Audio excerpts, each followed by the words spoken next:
abakulu tusiimye nnyo tusiimye ddala webale kututuukirira omulimu gw'okwebasa abantu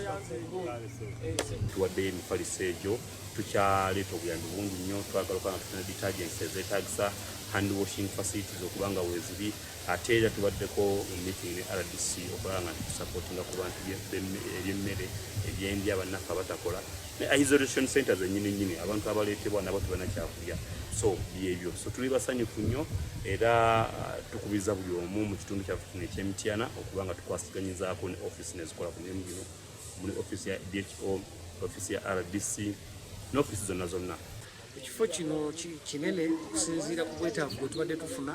kapasite yakyo eri mu bitanda nga 15 era nga mulimu tutaddemu n'ebikozesebwa byonna ebyuma ebijanjaba abantu ebikozesebwa byonna ng'emifaliso masks engoye zino ezambalibwa abasawo ababeera mu kujjanjaba abalwadde abo sanitizers eziyambako mu kunaaba mu ngalo era nga Mityana tubadde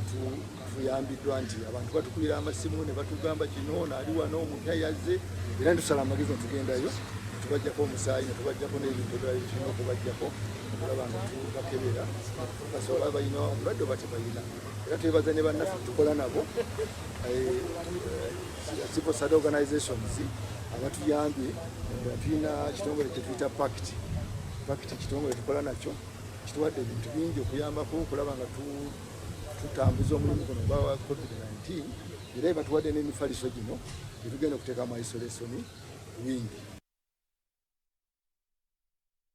Bw'atyo RDC Aisha Ntumwa nga ayanjulira bannamityana